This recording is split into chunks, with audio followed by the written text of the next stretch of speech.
आज के इस वीडियो में हम सीखते हैं परचेज की एंट्री हम टैली के अंदर कैसे कर सकते हैं। आइए देखते हैं। परचेज की एंट्री हमें करनी है तो उसके लिए हमें गेटवे टैली पे हम हैं, वॉचर्स में जाना है। यहाँ से F9 से हम परचेज वॉचर के अंदर जाएंगे। परचेज वॉचर, यहाँ पे पूछ रहा है सप्लायर इनवॉइस नंबर, तो हमें जो बिल आया है उसका नंबर हमें यहाँ पे डालना है। मान लीजिए कि जो भी बिल का नंबर है वो यहाँ पे हमने डाल दिया।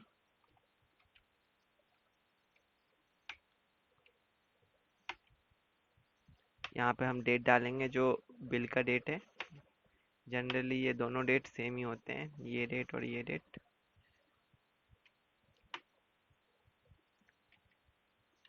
पार्टी नेम में जिस पार्टी का परचेज है हम यहाँ पे बना लेते हैं, लिखते हैं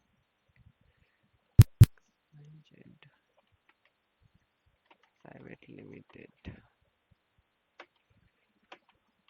इसको हम अंडर सन्डे क्रेडिटर के अंडर आएगा क्योंकि हम इनसे माल खरीद रहे हैं या कोई सर्विसेज खरीद रहे हैं। Maintain balance is bill bye bill, इसको हमेशा यस ही रखना चाहिए क्योंकि पेमेंट बिल बाय बिल हो जाता है, इससे एडजस्ट हो जाते हैं बिल पेमेंट के अगेंस्ट। अगर ये नो रहेगा तो एडजस्ट नहीं हो पाता है। अब पूछ रहा है क्रेडिट फॉर डेट, हम इसको चाहें तो रिक्वायरमेंट के हिसाब से यस कर सकते हैं, अदरवाइज हम यहाँ भी नो ही रखते हैं। एड्रेस भर देनी है इस पार्टी का, मान लीजिए जो भी एड्रेस है वो हम यहाँ पे भर देंगे। स्टेट जरूर यहाँ पे सिलेक्ट करना है, हमारे केस में दिल्ली है। पिन कोड यहाँ पे डालनी होती है, पिन कोड हम डाल देंगे। मोबाइल नंबर हम अगर चाहें तो डाल सकते हैं। प्रोवाइड कॉन्टैक्ट डिटेल्स, यहाँ पे हम ईमेल आईडी भी डाल सकते हैं या कोई अदर इंफॉर्मेशन जैसी हम चाहें तो। आगे बढ़ते हैं। Registration type regular, GST number हम यहाँ पे डालना है हमें इनका।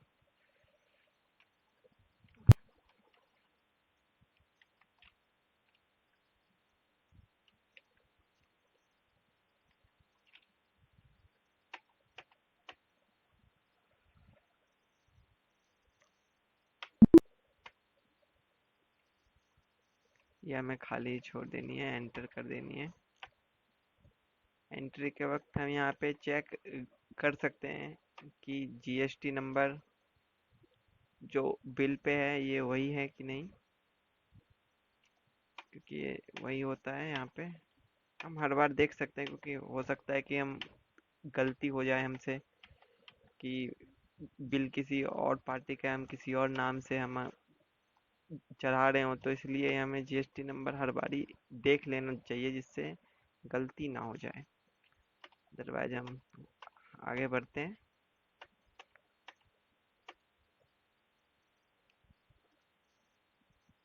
परचेज लेजर हमने बनाया हुआ नहीं है, हम सीख लेते हैं हमें बनाना कैसे है। हमारा ये माल 18% वाला है मान के हम चलते हैं, और ये लोकल परचेज है इस केस में, तो बना लेते हैं लोकल परचेसेस @ लोकल जीएसटी डाल देते हैं। Purchase @18%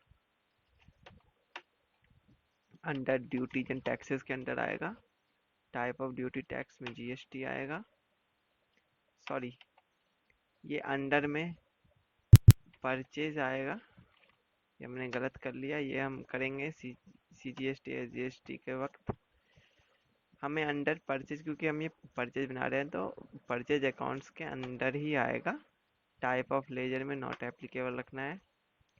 GST applicable applicable yes रखना है, बट हमें सेट अल्टर जीएसटी डिटेल्स को नहीं करना है, इसको नो ही रखना है। आगे बढ़ते हैं। हमारा अगर गुड्स है, हमने गुड्स खरीदा है तो गुड्स, सर्विस खरीदा है तो सर्विस।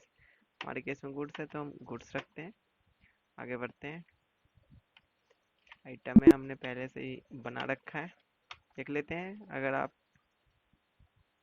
आपने हमारा पिछला वीडियो नहीं देखा है तो आइटम को हम कैसे बनाते हैं हमने उस वीडियो में बना रखा है, एक बार मैं बता देता हूँ आपको।